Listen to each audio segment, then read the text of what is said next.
Hello and welcome to the Movie Bunker podcast. It's me, Chris. Me, Matt. Hello. This is weird today.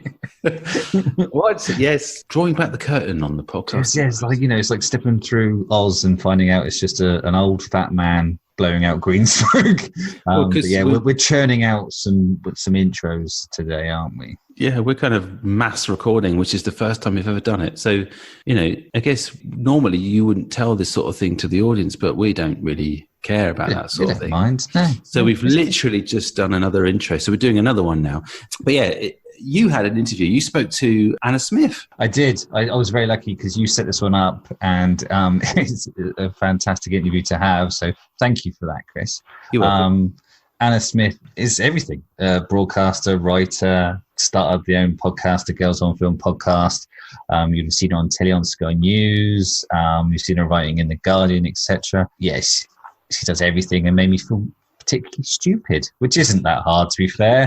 But there you go. Yeah, so we had a good chat about the kind of underrated, kind of strange little film, The Spy Who Dumped Me. Oh, yes. Never seen it, but it looks good. I've seen it twice now for various reasons. And I can recommend it. It's kind of underrated, I think. Yeah. But, Anna's much more verbose than me about it. So here's the interview. Hi, Future Matt here.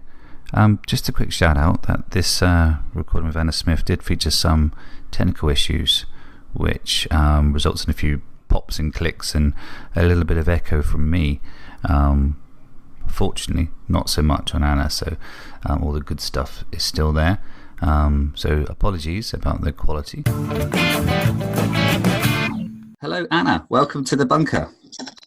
Hello. Thank you so much for having me. You're welcome. To our listeners out here, I'm sat here with, not sat, but virtually sat here with Anna Smith, curator and creator of the Girls on Film podcast, film reviewer, writer. We started to write down all the sort of bits and pieces, the publications you've been on, programs you've been on, podcasts you've been on, and the list was just massive. So I think just if someone could take a look at your bio, it's huge. It's been quite a while. 20 years I've been working on building it up, so yeah. It's a big one.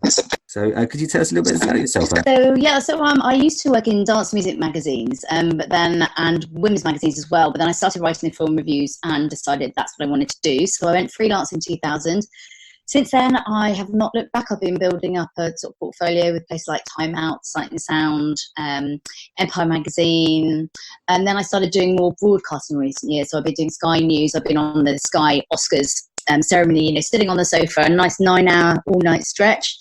And recently began doing the Girls on Film podcast, which is all female voices talking about cinema, whether it's female film critics like Helen O'Hara or Larissa Vagonzada, or people like Brie Larson and Kerry Mulligan come on to talk about their work. So it's a feminine perspective on film. Brilliant. Yeah, it's very good. You say you originally began in the dance magazines. What made you switch to film? Well, it's actually, I think I was when I was a deputy editor of Ministry magazine, and I suddenly, to be honest, before then I hadn't really contemplated that being a film critic was something you could do for a living, perhaps particularly a woman. And I'd sort of fallen into dance music after my journalism postgraduate because it was something I was into, and there was an opportunity to work at a magazine. So that was all well and good. But when I actually started reading film reviews by our film critic at Ministry, I was sort of going, oh my gosh, this seems like a lot more fun and a lot more my kind of writing. I think it's a very different kind of criticism and different kind of writing. And I wasn't cut out for the music writing at all. But film encompasses so many things about the human condition. And you can analyse so much about humanity in personalities, which interests me a lot more than talking about sonic cathedrals of sound. Okay. So before you sort of read the reviews and decided to pitch across, did you have any sort of history of sort of film reviews or anything like that, or was it just literally the style of writing that really piqued your interest? Well, I think when I actually started writing for the student newspaper, Leeds Student, my first review was of Basic Instinct. So I think that the thought was there that was what I wanted to write about. And then when I started working for Minx magazine, it was an ill-fated but quite feisty women's magazine in the 90s. I was assistant editor there, and I started doing the film reviews there, partly because believe it or not, no one else seemed to want to do them. And I was like, okay, this is a free movie. I can take my friend. They give you a glass of wine. You can write about it afterwards. What is not to like? And so I just started bagging all those tickets and started becoming the film reviewer in addition to my other job. So it meant sort of working longer hours. But I'm extremely glad I did it. So then I had all the cuttings when I went freelance to obviously go to Empire and go to Time Out and gradually persuade them that I should be on their roster, which, you know, took time, but it happened. So something we always ask our guests is about their sort of, because the purpose of our podcast is to review badly reviewed films, and our very first intention was that we would find huge gaping holes in what reviewers have done before, and that these films that are badly reviewed would actually be brilliant. What we've subsequently found since is that reviewers tend to know what they're talking about, and if a film is poorly reviewed, it is normally quite bad. So what we like to find out is whether or not there was a film in the last year that you were sort of really looking forward to that disappointed you. Yeah, do you know what Colette did? But that's not to say I didn't think it was quite good. It's to say that I had very high expectations of it. Yeah. So it's a film that really interested me thematically. I thought it was a period in history we don't see enough of, with a really complex, interesting female central character. And I thought Keira Knightley was probably at her best in this film. And it had aspects I really liked, but I felt that it actually spent too long focusing on her relationship with her husband, and Dominic West took a little bit too much limelight away from her. And I also found it a little bit conventional in the telling for such an unconventional woman. So that would be my example for you, Colette. So not necessarily a bad film, but just one that you sort of like, you kind of like went in there expecting a lot more than actually was delivered in the end.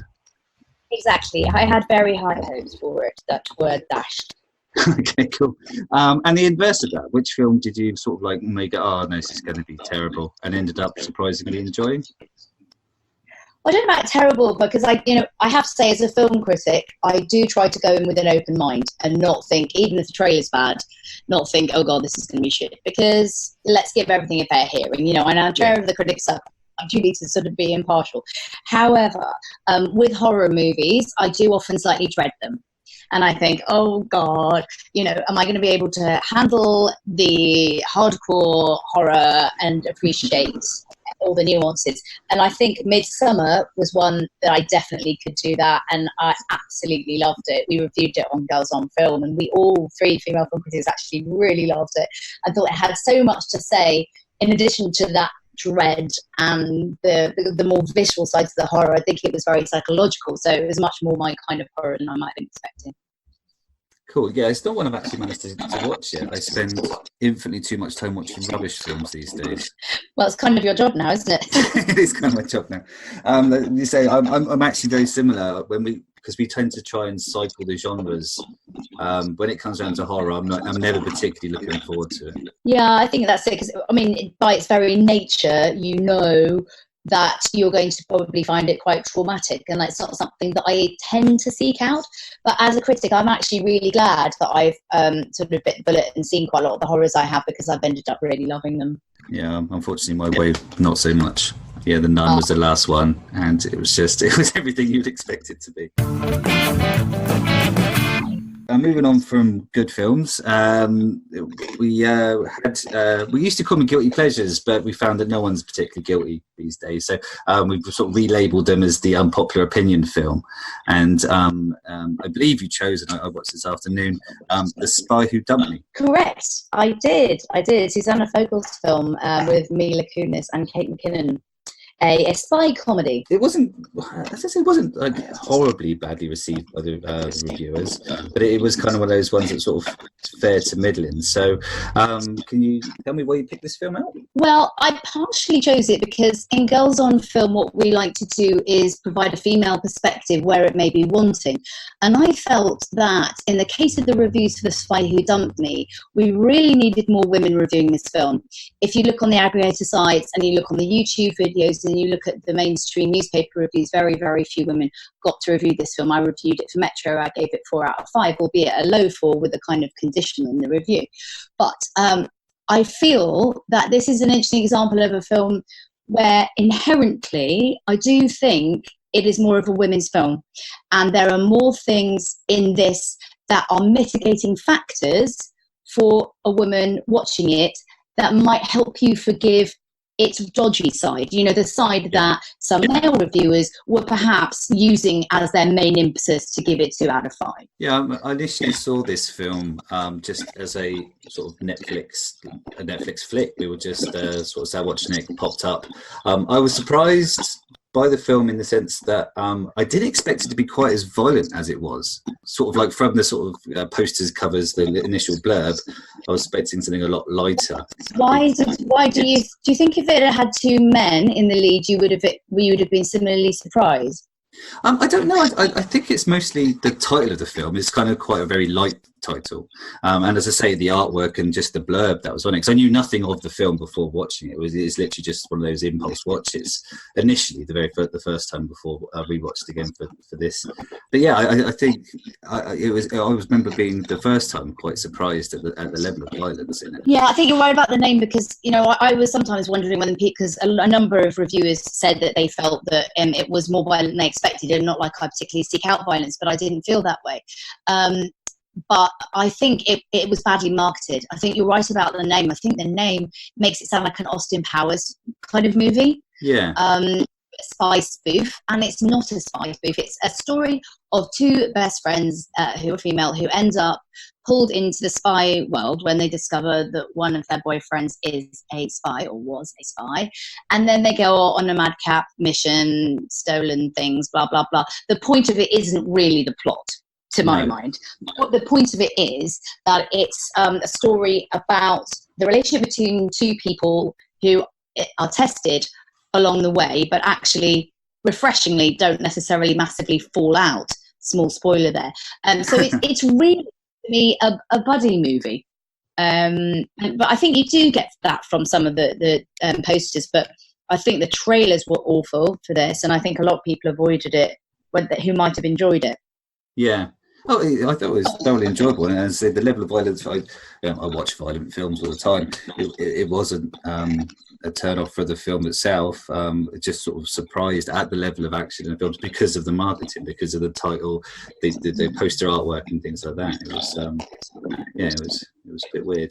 But it was very refreshing, like you say, to not have that. I mean, I don't think that's even just a normal sort of like in most buddy films, you have like the part where someone overhears a conversation that they shouldn't heard about them not being really friends, or some other sort of contrivance to split them up and then to bring them back together at the end. It was nice not to have that in this particular film. Definitely. I think that was refreshing and it was exciting and it was fun to see the 2 women kind of take it on. And also, I mean, we've seen a few films do this, but it very much looks at, I'm not saying it's deeply realistic, but how things might actually play out if you were asked to find a hard drive and then hide it in somewhere and then run, try to steal a disguise from somebody, and it actually looks at the collateral damage involved quite seriously at points, and also how women might react, or just human beings, in a clumsy way, but and also in an ingenious way. So I felt like you were going on a bit of a fun journey with them, even though it had a really, really standard, kind of spy plot. I thought the detail in the way that they approached it together was quite engaging. And I also think, everyone's picked out Kate McKinnon. Yeah. As the wonderfully named Morgan Freeman, but I thought also Mila Kunis was really good in this as Audrey. She's a kind of straight woman, but she also does have some really, really funny lines. I mean, this is like Susanna Fogel, who directed and co-wrote this. She also co-wrote Booksmart, which I think did a much better job in the final edit and the final script. But I think it's still got that kind of fresh humour in parts, and also the level of detail in the humour. Do you remember the scene? Well, you do, because you've just watched it. But the scene where they're both being tortured, and in order to prove that somehow there's a contrivance, they have to prove they know each other really well. And there's this fast fire story about, Audrey can't come because she's on antidepressants, and just this weirdly specific stuff that is kind of illuminating for the characters, slightly disturbing, but also really quite funny. And I thought that all was really interesting. I know that it's not packaged that well, but I was consistently intrigued by that. I also liked the fact that with a lot of these sort of comedy romps where there is sort of action elements, is that in the third act they tend to lazily just eschew the comedy in favour of like moving the plot forward and staging some more action pieces. But as you pointed out, during that sort of torture scene, there's still funny moments. There is no point in this film where there isn't some comedy. That's so true. I think, I think they do work hard to try and get as many gags into every scene as possible. Not all of them work, but I think, and then they really mix the kinds of humour as well. I mean, you've obviously got a lot of physical comedy, you've got some quite crude comedy, but you've also got observational comedy. And I think that they even managed to mix sort of high and low brow comedy in one sentence like that. The question that Roger asks, are you into Balzac? Yeah. It just sort of goes less and less with every encounter, and it's just quite funny. There's a surprise inclusion of Edward Snowden in there as well, which is was kind of like a payoff to a long running joke, I suppose, or a long running setup from the beginning of the film, which I wasn't expecting. It wasn't my favourite moment, that, because that felt, when they try to bring real people into it a bit, I'm never quite sure, when you've got someone pretending to. So yeah, I mean, that's probably an example for me a bit that didn't work. Yeah. But that didn't particularly matter to me. I didn't find it painful. I still was with the girls, and I'm not going to deny that it is partly because it's so rare that we see two women together on screen, this kind of thing. I mean, obviously you had Melissa McCarthy in Spy, and you had Sandra Bullock and Melissa McCarthy in Heat, which I loved. And arguably those films did it better. But I just felt this film didn't get the kind of credit that it deserves for trying to do something a bit different within that genre. It was quite a low-key launch, I'm assuming, for it, because I believe it was out the same sort of time as Mission Impossible, which would have been, I guess, maybe it's the reason for the marketing, maybe the reason for the sort of poster and stuff is to try and capture something that's not, capture an audience that isn't going to be going to see Mission Impossible at the same time. Yeah, so the alternate program thing, isn't it? Yeah, try and get the girls in, sort of thing. But I think they market it at a bit too lowbrow, actually. But yeah, I remember we reviewed it in the first episode of Girls on Film, and actually, I mean, I picked it as my Bechdel test passer because we picked things that pass or fail the Bechdel test. Yeah. And my other film critics guests had said they hadn't bothered to see it because the trailer looked so bad. And these are women film critics, so the fact that it hadn't reached them, I felt was a bit of a shame. It kind of missed its market, really. There is a surprising cameo, Lolly Atatobi. Is she the one that's kind of just really mean? Yeah, passive-aggressive, mean. Yeah, backhanded. I thought what was interesting about her character is it's quite brave to make the comedy annoying friend a person of colour, actually. And in a way that's really non-judgmental, because normally they have like the bitchy white girl. Yeah. And I think the representation in this film isn't brilliant, but I think in a way that was quite a brave choice because they were just sort of normalising and not stereotyping. So we got some other characters in this film, as you mentioned, Nadia, who's the female assassin. What I thought was absolutely haunting to look at and incredibly terrifying. Yes, she's got a wonderful look, and I think that the hair and makeup is really well done in this instance, and she just sort of has these piercing supermodel looks, but really gazes into the camera and into the characters' faces in quite an alarming manner, and the way that they respond to that is in turn quite funny. As a James Bond film, the cool criminal wanders in and people to sort of shudder internally, but Kate McKinnon is literally sort of recoiling, and it gives her a chance to really do it, doesn't it? Yes, it's that's part of that torture scene, and it is excellent. Where she's just describing her beauty and attempts to sort of like get her to warm to her. Yeah, it was quite humorous. She's described in the blurb as a model / gymnast / assassin, which is probably the finest sort of example of a slashy I've seen. Yeah, that's a pretty good one. I mean, it has a slightly Bond feel to it, doesn't it? I mean, you think of someone like, I don't know, Grace Jones in the Bond film, this kind of really ethereal, amazing looking superwoman villain. I was slightly disappointed we didn't have more villainous female characters, actually. But we're getting a bit spoiler if we say who the real villains are.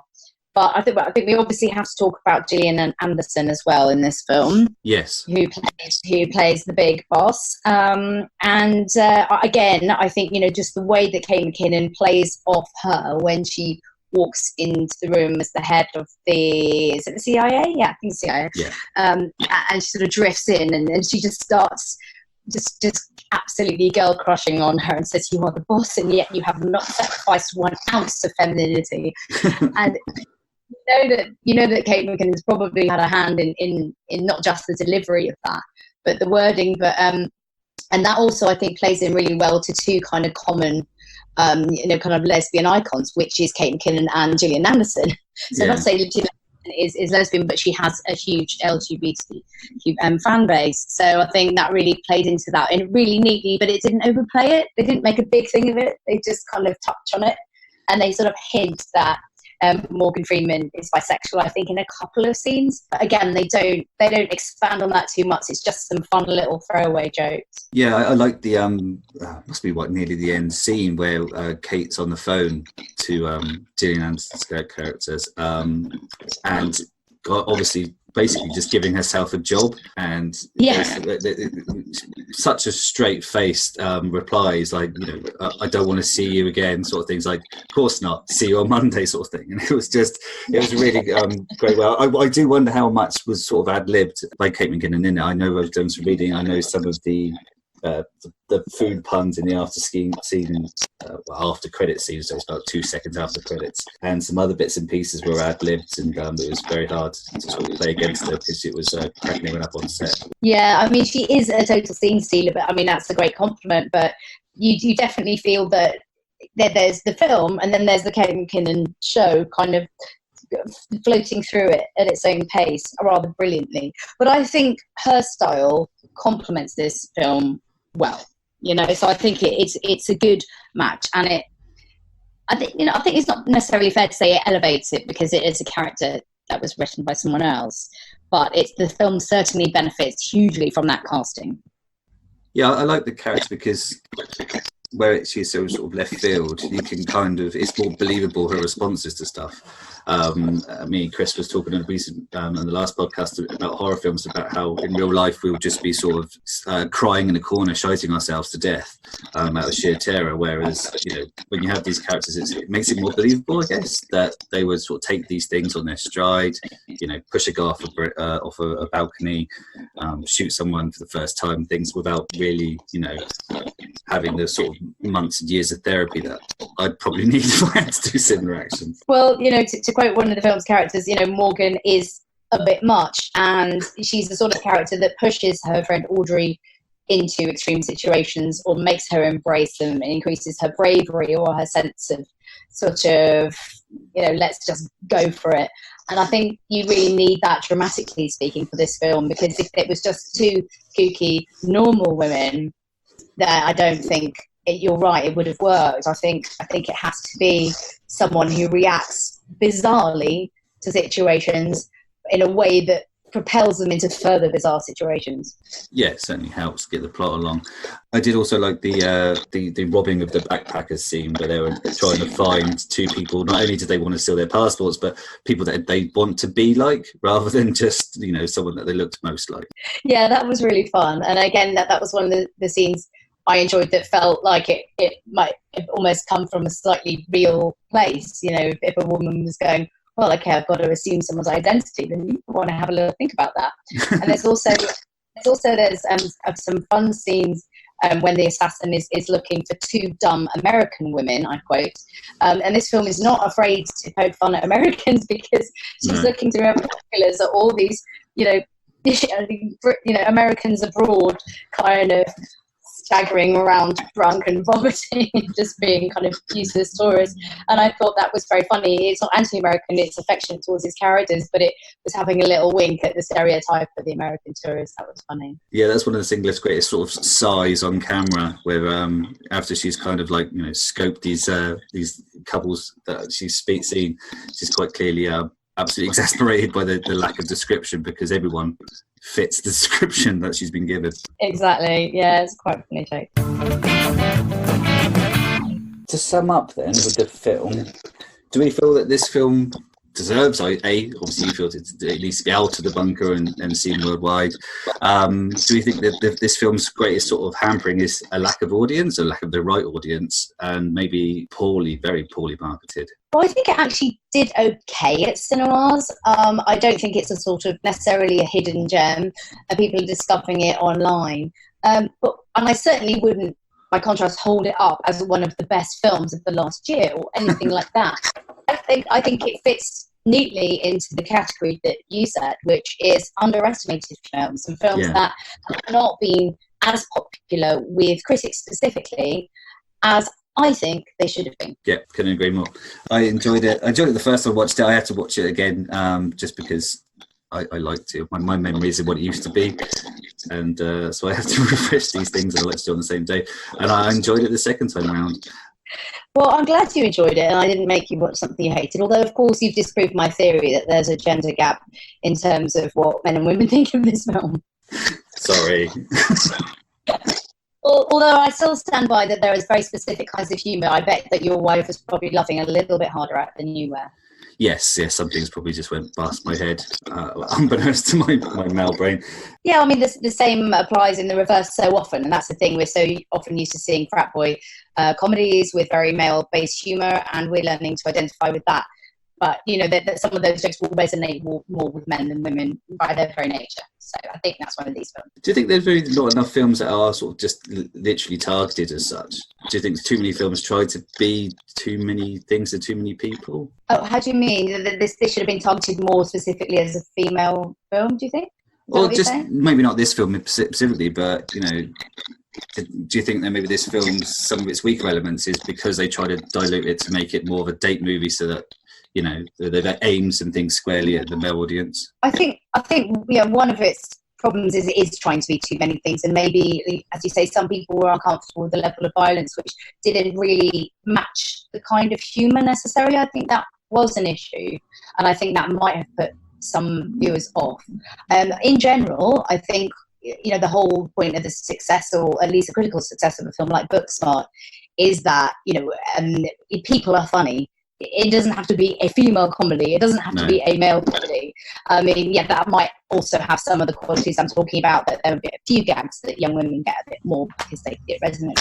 But generally, you know, people are funny. Good writing's good writing. Good movies are good movies. And whether it's directed or written by or starring man or a woman, audiences should all have an equal chance of seeing it, and they should be marketed equally, because I do feel that not enough money is often put into female-directed films like this one. No. Okay. Well, thank you for that, Anna. That was really, really, really, very good. Thank you for making me watch that again. I did enjoy it.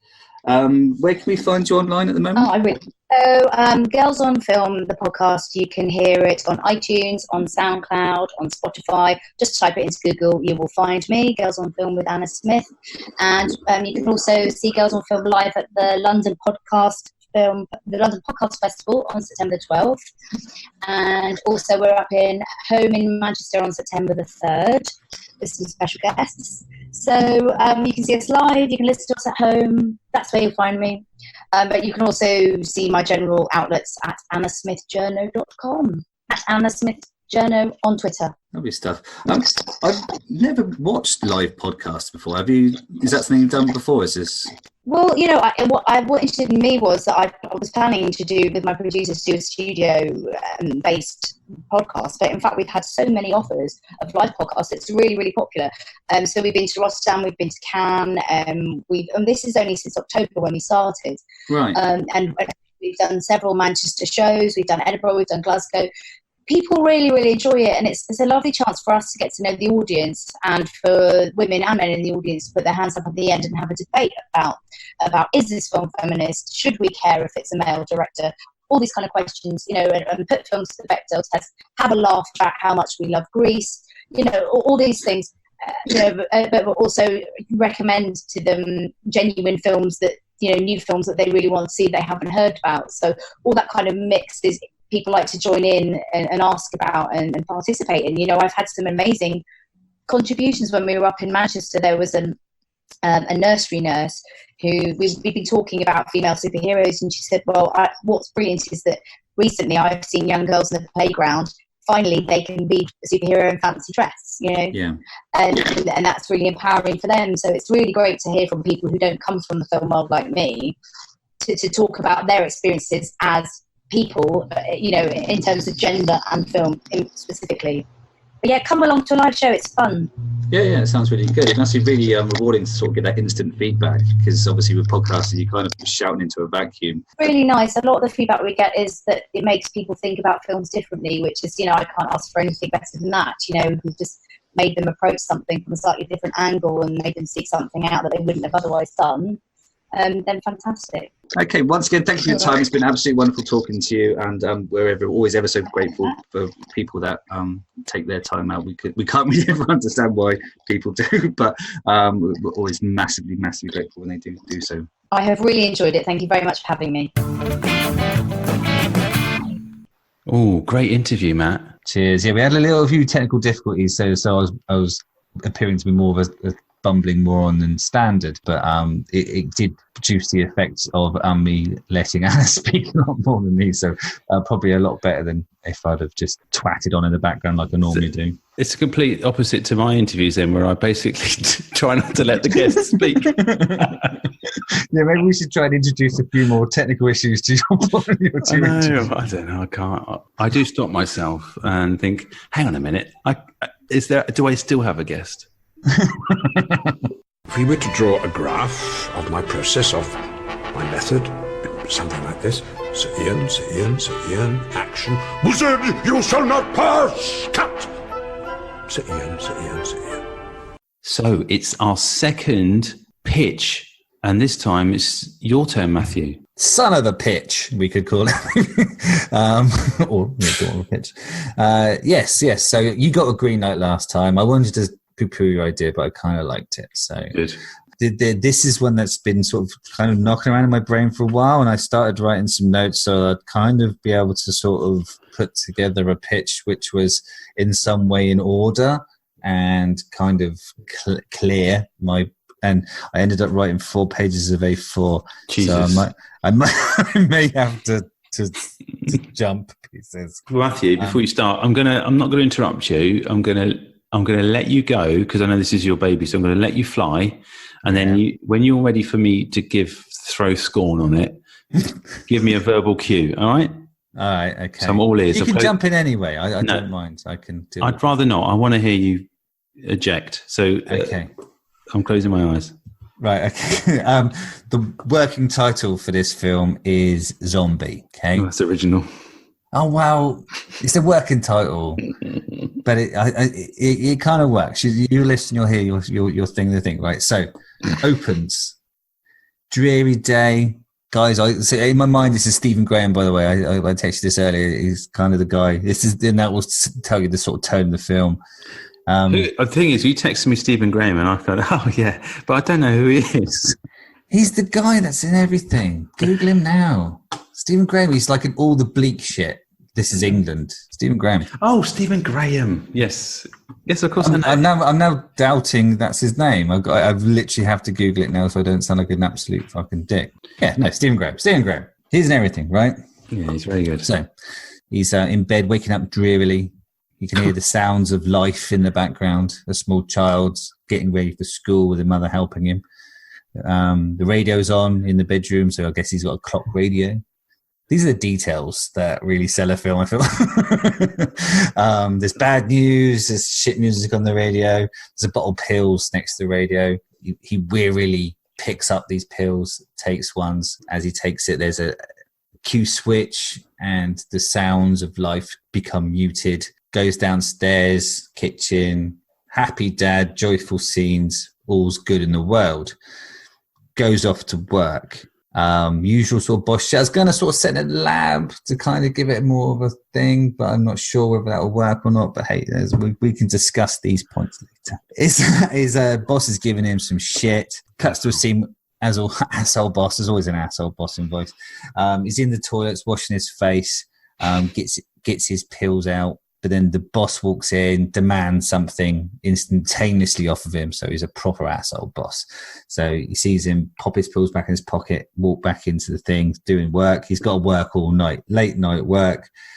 has a strained call with his wife. Clearly not everything's good at home. She, isn't happy with his working life. He's not happy with his working life. He feels he's letting everyone down. Shit's going wrong all over the place. Have you been listening to my phone? Do you know? This is familiar. Just ignore the blinking red light in the corner of your room, Chris. It's not recording anything, I promise. This is a fucking autobiography, isn't it? Not an autobiography, you know what I mean? Like a biopic. Biopic, yeah. This is a biopic. So, he goes home, records a podcast. Hates his stuff, hates his work. Why is it not charted yet? Right. Go on. Okay. He looks out the window and he sees something strange going outside, but it's kind of flickery behind sort of bushes. Something's obscuring it. Looks like a fight of some form. Not really sure. Kind of rubs his eyes. Clearly checks his watch. It's getting fucking late. Time for him to go home. Gets down to his car. Fucking car won't start. Jesus. So he throws his bag and his fucking coat into his car. Can you stop swearing? This is, it's not adding anything to the scene. Right, he throws his bag and his coat. Sorry, I was getting into the Stephen Graham mindset. Throws his bag and his coat into the car, so he's got nothing on him anymore. Kind of just then starts a long walk home. Where did I get to? Still on page one. It's still on page one. Sorry, leaves car and bag. Leaves really car and bag. Leaves bag in car. It's a small car. It's quite nice. He hears distant screams. Things are sort of tearing at the edges of reality in his head. So you see some more weird shit going on, which you can't quite picture. Page 2. Walking along, suddenly he sees someone in trouble down an alleyway. Like, what they're doing? So he gets closer, sees this fucking person's being eaten. Oh, Christ. So shouts nothing, runs up, pushes the person attacking and eating the other things. The person turns around and it's all fucking zombie fight. Sorry, that one is, I needed a fucking in that one, surely, because that's shocking, right? Zombie in his face, right? Then the zombie comes at him and he's like fighting with the zombie guy and then smashes him in the head with a brick. Then the person from the floor lunges up and they've become obviously zombified. And then he runs out of the alleyway and then sort of sees groups of other people, zombies coming towards him, and he runs off and like he can hear like distant sounds of screaming and other stuff. Someone screams, "Oh no, he's dead!" And screaming, other screamings. Runs home, just kind of like this is like a fever dream run home. It's this flashes of terror all over the place. He gets home, talks to his wife. She doesn't really believe him, kind of questioning why he is sort of feverish and crazy sounding. Looks out the window. He sees a gathering of like these fucking zombies. And then he's frantic conversations backwards and forwards with his wife. Here's a banging at his door. He's like, the zombies are trying to get in. It's quite clear. So his wife goes around to the door. They have a struggle. He's like, you can't open the door because they'll get us. And like in the struggle, she smashes her head and like goes down unconscious, dead. You don't know at this point. So the door starts to give way at this, and his kid's screaming. He grabs a knife from the kitchen, opens the door, and stabs the first zombie. I was going to swear again. Stabs the first zombie in the head. Kicks him away, secures the door, and takes his prone wife upstairs and his child upstairs. It's kind of just like a sort of siege, borders up the doors and stuff. His wife comes too, but is too weak to really do anything because she's not really well. She wants to leave, call, do something, but he's getting more frantic. And then he starts having flashbacks of the instance he's seen. And inside these flashbacks are micro flashes of different things than actually what happened. So instead of like the people in the alleyway being someone being eaten by a zombie, and that it's just like a couple having either a small tussle or just actually, just getting on in an alleyway sort of thing. He starts to become not sure anymore of himself. Then there's a huge crash. The front door goes in. Jesus. So he doesn't have time to think anymore. Goes downstairs, sees zombies pouring into his house. He knows he's doomed. But he won't let them take him or his family. Runs upstairs. Wife and child are crying, carrying a corner.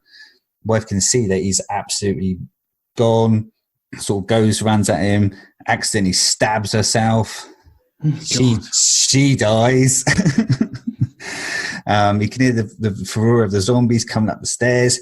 So he grabs hold of his child. She's crying. He's holding her tight, too tight maybe, because she's starting to go still and silent.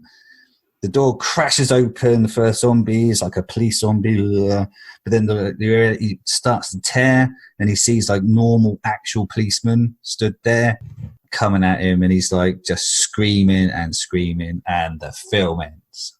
So, yeah, let me unpick this, because clearly there's something going on with you.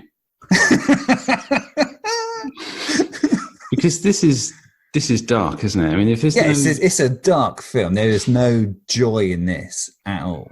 The thing is, it's a nice concept, because obviously he's obviously having a mental breakdown, but we don't know. And I think if you're going to tease the zombie element to it, we're going to have it teased potentially a lot more set pieces with the zombies in it. So yeah, obviously I breezed over. Nothing like saying kids fight aliens in a computer game. I mean, I think I gave it more detail than that. You did. I like it. I think you might have to give, I don't know, can you give people something a bit more? This isn't going to make £1 billion. Like yours would probably make £1 billion. Yeah. This is going to make a few people watch it and go, I quite like that film, but it was fucking bleak. Yeah. Would you be then like thinking about, I guess, tying it to something like why do we ever find out why he's having these versions of reality to what? So it depends on which way you want to weight the film. So if you want to weight it towards sort of like the siege tension part of the film, where, because you can really stretch that bit out, because and whether or not you want to make it really, really obvious that he's actually the one having a mental breakdown and he's not seeing. So I kind of like leaving the ambiguity there of like people at the end going like Inception with the spinning thing. Yeah, I like the idea. You could basically saying like, telling his wife and his kids everything's okay, and we've got to stay here, and don't, the phones aren't working because he's pulled them out the wall, but we don't know that. The problem is, I guess, with this kind of movie idea is the fact that anyone can get online and see what's going on, or turn the telly on and see what's going on. Yeah. So this is the thing: is why the wife has to become incapacitated at a reasonably early point, because obviously then it's just him, his reality, and a small child who doesn't know one way or the other. So we'd have to set child sort of like, because he could because if the kids are young, he could be saying, they could be watching the TV and the news, and there could be a riot going on somewhere, and that footage of that riot, he should be saying, look, it's bad out there, kids. Can't go out there. They're going to get eaten up by some fucking... Get away from the window. Don't touch it. Don't turn the light on. They're fucking... They'll hear us. Hey, stay quiet. They'll fucking hear us. But Dada, when's Mommy going to wake up? Call the doctor. What about Auntie Jean? Can't we call Auntie Jean? Auntie Jean is gone, love. Auntie Jean can't come round right now. No, she's busy, love. She's busy. She's too busy to come round today, love. She's probably fighting off her own fucking zombies. So I mean, that is something I thought of in terms of like, in this day and age, it'd be something reasonably simple to clarify if whether or not there was a zombie apocalypse happening or not, unless it was incredibly local and recent and maybe not on the news yet. So you could kind of argue that you could move the zombie thing into being some like individual terror, like a werewolf psycho kind of Friday the 13th kind of actor against it. But I kind of like sort of like the idea of him killing people that he believed to be zombified, but turns out were just sort of like a couple of teenagers necking in an alleyway kind of thing. And I love the idea and I love the premise. The only thing I would recommend is, instead of it being a movie, this is a Black Mirror episode. Yes. I mean, it works as a short because its pacing is Yeah, you can important. play it a lot. You can play it to a 60-minute Black Mirror episode because they've got similar things, and obviously then you're looking at it's a metaphor for capitalism and life, and he's being worked to serve and all this, that, and the other, and you tie in a few kind of political threads. Drug dependency, prescription nation, people not really reaching out for help, not getting actual help, just getting just getting muted. I think a lot of it's gonna. I'm actually talking like it's being made, but a lot of the nuance of the film would be in the sound, and the way you can cue things off with sound. Have you seen in horror films? Like I say, the important, takes his pills, and as soon as he kind of takes the pills, life starts to mute. Like actually that sort of muting of the radio, his family, indicating that kind of prescription kind of drug fogue. I think it's a great idea, and it definitely got legs. You should write it a bit more, flesh it out a bit more, and send it over to Charlie Brooker. Get over to Charlie. So he'll do it. But yeah, great one. I really like it, and I want to pour scorn on it because nothing gives me greater pleasure than just shooting you out of the sky with my massive gun. But it's massive now, is it? It's massive. Yeah, it's huge pistol. But no, I don't think I can. I think it's dark. Maybe the ending could be that the boy is, or the child is ultimately released, and he looks down and goes, "What the fuck?" And the kid looks like, "Daddy, what's wrong?" And as the police sort of take him away, maybe the ending could be that the child survives as opposed to getting murderized. I mean, I think that's not a nicer ending, but it's certainly a bit more palatable than having children dying on TV. Is well, you can always leave that as a kind of. Did it die? Did it not die? Let it live. Let it live. I mean, if I could just see, I think I could just let the child live, Matthew. Well, right, fuck it. Great one. So I guess it's my turn next, isn't it? I guess. Again. Yeah. No, it's your turn to pitch. I'm just going to go off and take my medication now, and then we'll be all okay. Yeah, we're all on that sort of jazz.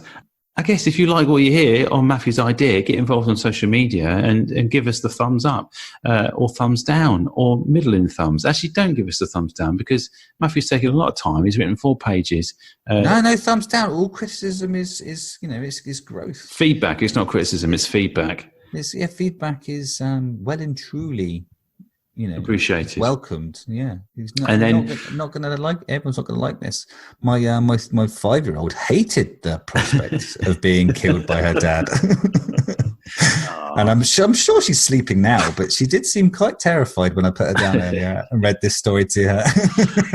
You'll hear us again in another episode of the Movie Bunker podcast when we review review a film. Is that how we say this now? Movie Bunker. I've got to take medication. That's what it is. It's not good.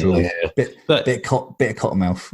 So, like, subscribe, download, leave a review, and get involved. That's all we say at the end of these movie Bunker podcasts now. Yeah, the pleading's going out the window.